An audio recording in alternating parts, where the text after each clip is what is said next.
One concept we're going to be repeating a lot in these next 30 days is this idea of having fun. If you're not enjoying yourself while you're doing this, it's going to be a pain in the ass for you. But if you can put your ego aside and have a great time doing these challenges with us, you're literally going to see the world differently. As you probably already know, I've been an introverted guy my whole life.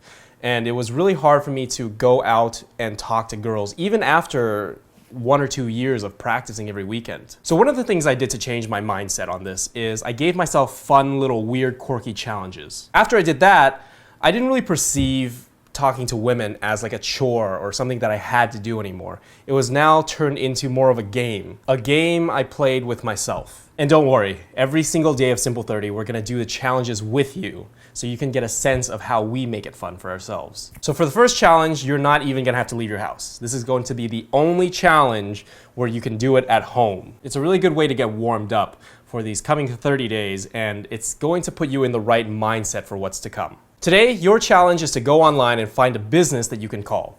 It could be a coffee shop, it could be a convenience store, anything you want, and it could be anywhere in the world. Preferably, it should be in your own country because otherwise you might get charged long distance charges. All right, so anyway, look up their phone number, call them, and then whoever picks up the phone, you have to tell them a joke. And it could be any silly joke that you can think of. I'm pretty sure you know one off the top of your head. If you don't, just search up corny jokes on Google and say one of those. After you tell them the joke, try to have a normal conversation with them. You can say anything like, how's the weather? Did you watch the Lakers game? Or whatever you want. Just try to talk to them after the joke for a little bit. So the point is to tell a joke, have a very short conversation, and hang up. That's it. And also don't limit yourself to doing it just one time. I actually recommend doing it like 3 to 5 times so you get in the mood of talking to people and saying ridiculous things that make you laugh. Now, if you want to take things a little bit further and you think that's too easy, try getting them to tell you a joke back. Whether or not they have a joke in mind or if they actually tell you doesn't matter, as long as you try it and just have fun with it. When you call a complete stranger and tell them a joke, not all of them are going to be 100% accepting toward it.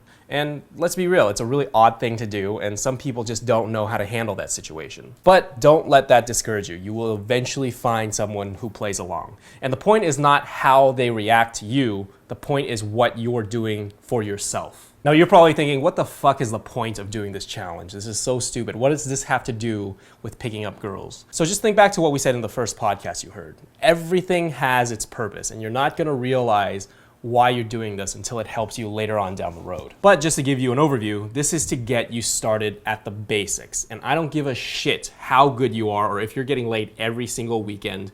It's always good to practice the basics. Do you think Michael Jordan, before he went on to every single basketball game, just went from his house to the game and started playing?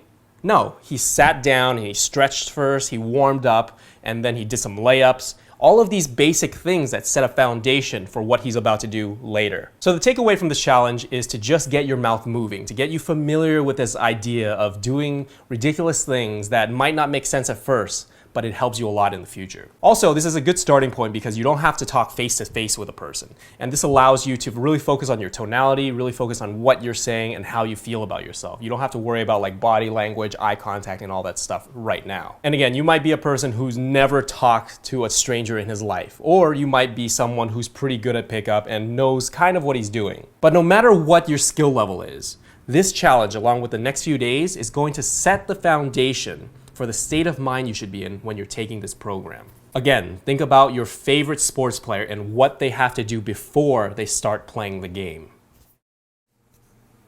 Okay. All right, so why did the police officer smell like crap? Why? Because he was on duty? Nice. How's your day going?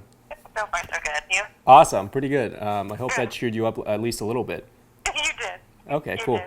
And You have a- you know what would make my day? If you told me a joke also. I don't have one. I don't know any. Really? Yeah. Not even like a basic, simple one? Why did the I don't- chicken cross the road? I don't know any. Ah, that's fine. I'm sorry. No worries. Thanks for trying good though. night. You too. Bye. Good evening. Thank you for calling. This is how may I direct your call? Hi, I'm actually just trying to get over my shyness, and I'm just calling people to tell them a quick joke. Would you mind hearing one from me? Oh, well, she hung up. Thank you for calling. Speaking, how may I help you? Hi, I was wondering if you'd like to hear a nice joke. A nice joke. Sure, why not? All right, what do you call a bear with no teeth? A bear with no teeth, I don't know. A gummy bear, of course. Oh my, interesting. That was a good joke, thank you. Oh, thank you. Anything else I can help you with? No, that's pretty much it. How's your day going so far? Better now, thanks, I appreciate that. Oh, I appreciate that you appreciate that. Hi, well I am assisting a guest, so thank you. Oh, and no I'll worries. Talk to you some other time, maybe. All right, hopefully. Hi, bye-bye. I'll see you later. Why did I say hopefully? Thank you for calling. How may I assist you? Hi, I'm doing a project where I'm trying to spread positivity today. Would you mind hearing a joke from me? I'm sorry? Would you mind if I told you a joke? Okay. All right, what did one snowman say to the other? I don't know. Boy, doesn't it smell like carrots over here?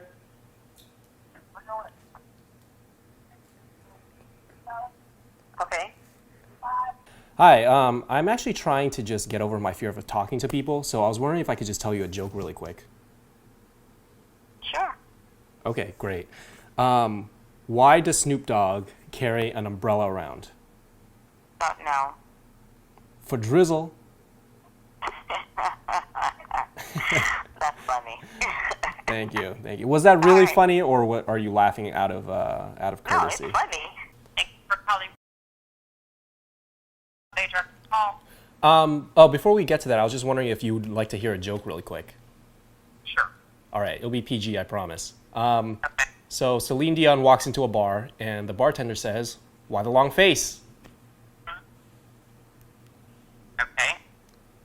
No, that was it, because she has a long face, you know. Okay, say that again. I'm a little slow. No worries. Basically, Celine Dion has a long face, and that was the joke. Okay, now I got it. I'm a little Yeah. behind.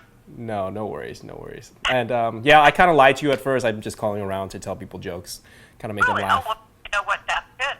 Yeah, I'm glad you almost got it, I think, after I explained well, it. now I'm caught up. Well, I'm caught up. Yeah. Yeah, now you can tell that joke to other people, so That's at least right. that. Right, at least I know what I'm saying. Would you happen to have a joke that you can tell me by any chance? No, I am the world's worst joke person. Oh, really? Not even like an easy one? Maybe, I'm really bad, really bad with jokes. maybe one you've heard like in first grade or something. I don't have it. Isn't that terrible? Disappointing. Yeah. Okay, well, have a great rest of your night. You too. All right, thank you. We're close. May I help you? Oh, hi. I'm just trying to get over my fear of talking to people, so I was wondering if you want to hear a joke. No, we're close. Oh, it would only take like 10 seconds, though. Okay. She really didn't want to hear that joke. Wow. Hi. I was actually wondering if you'd like to hear a joke first. Absolutely. Okay, just to warn you, it's a little bit PG-13. Okay. Okay, so I heard Justin Bieber has an 8-inch penis. Let me go ahead and have security give him a call back. I have his phone number. Unfortunately, it's Usher's and it's in his butt.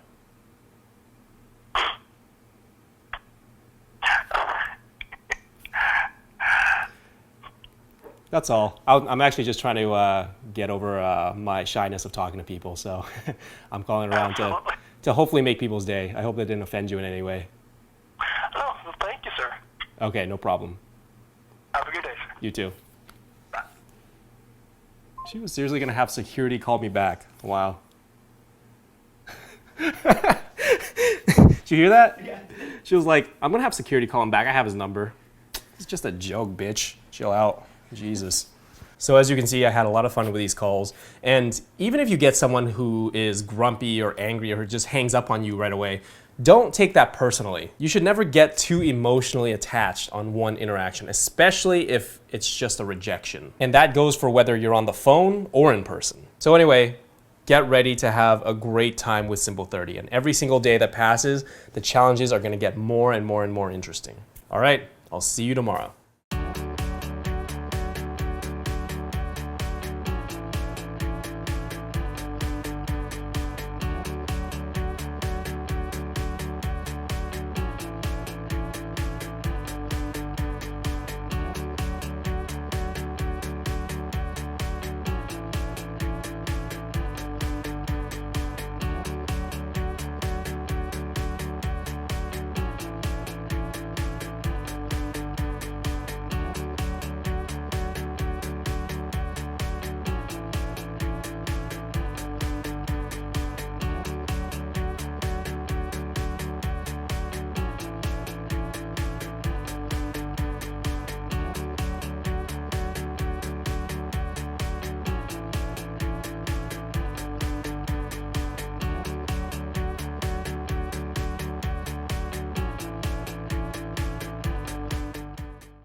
I'm going to talk about something that affected me for a large portion of my life. When I was younger, I would walk around life with this overwhelming, constant feeling of anxiety. No matter what I was doing or where I was, I would feel this weird pit in my stomach. Kind of like that feeling you would get right before a roller coaster drops, but it would never actually drop, and that feeling of just uneasiness would be inside me all the time. Even doing something as simple as going to the grocery store would be a huge ordeal for me because it would create so much anxiety inside me. The thought of talking just to the cashier would make me nervous. I just didn't want to talk to anyone because I felt nervous. When a stranger would ask me what time it was, I would just freeze up and my mind would go blank, even though they were just asking me something as simple as what the damn time was. A lot of people experience exactly what I just described, and if you don't experience this, then consider yourself very, very lucky. What I'm describing is social anxiety. I suffered from social anxiety for a large portion of my life. It would just baffle me when I would see other people make friends with strangers, talk to strangers. I couldn't even fathom doing that. And everything in my life was going pretty well, but I couldn't enjoy the good things in my life because of the horribleness of social anxiety. Life was sucking for no logical reason whatsoever. When I turned 17, my doctor officially diagnosed me with social anxiety disorder. And the first thing he did was put me on medication. He put me on Paxil and Ativan. These are two pretty hardcore drugs. I took them for about a week, and all that happened was I felt incredibly numb. Sure, I didn't feel anxiety anymore, but I also didn't feel happy. I didn't feel sad. I just felt numb. And I knew this is not how a person should be feeling. This is not normal. So I got myself off that medication and I looked for other solutions. Now, what I'm about to say is just from my personal experience. I'm no fucking doctor or anything, but I did cure my social anxiety. And the way I did this was by forcing myself into situations that would normally make me very nervous. Whenever I would feel myself getting those weird pangs of anxiety, I would then use that as a trigger to force myself to do something out of my comfort zone. For example, if I was at a grocery store and my anxiety started to act up, I would then force myself to talk to someone that was a complete stranger. And what would happen after I would push myself into a random conversation is I would feel amazing after. No matter how the conversation went, the fact that I did it and the fact that I pushed myself to do it was just the greatest feeling in the world. It was kind of euphoric. And I realized that if I just went up to a girl and told her that she was cute, it would be the most freeing feeling inside of me because I felt like I was just breaking through another layer of this horrible shell of social anxiety. It might not even make sense at first or even seem relevant, but it provided me with a mindset that it was okay to talk to people and that my fears of social situations were just utter bullshit. And after a while, that feeling of euphoria that I would get from talking to strangers was more powerful than my feelings of anxiety. And for me, this was the solution. My social anxiety was crippling my entire life beforehand. And when I figured out how to handle it and how to break out of my shell, my life completely changed. The problem with most people is they don't want to get over that initial hump. Those feelings of anxiety are just too unpleasant and they don't want to change. They don't want to step outside of their comfort zone because of that. Now let's think about it logically. Would you rather experience nervousness and anxiety for the rest of your life, or would you rather experience some mild discomfort at first, but then get rid of your anxiety? I am telling you this because I truly believe that getting out there and talking to people has saved my life. I mean, I was in such a dark pit of depression early on that it makes me nervous and scared just to think about where I would be if I hadn't figured this out early on. When I look back at how I used to think and how I used to feel, I'm just shocked because that is so not who I am today. It just seems utterly ridiculous that I was anxious about things that I've since conquered. One of the things that I would do a lot when I experienced social anxiety was I would avoid people, even my friends. Let's say I was going to a class and I knew that I would run into certain people on the way to class. I would then take the much longer route to get to class just so I wouldn't have to talk to them on the way. It was pathetic and it's not healthy behavior. I've grown a lot as a person ever since I actively started challenging myself. Now, you might not even have social anxiety, but everyone has things that they find challenging. And the same principles apply. Set goals for yourself and challenge yourself constantly. Always step outside of your comfort zone. Stagnating in comfort is one of the worst things a person can do. In terms of what I've been talking about, you should not base your success on the outcome. You should base it on the fact that you actually did something. If you are actively trying to get outside of your comfort zone, then you're doing more than most people in the world.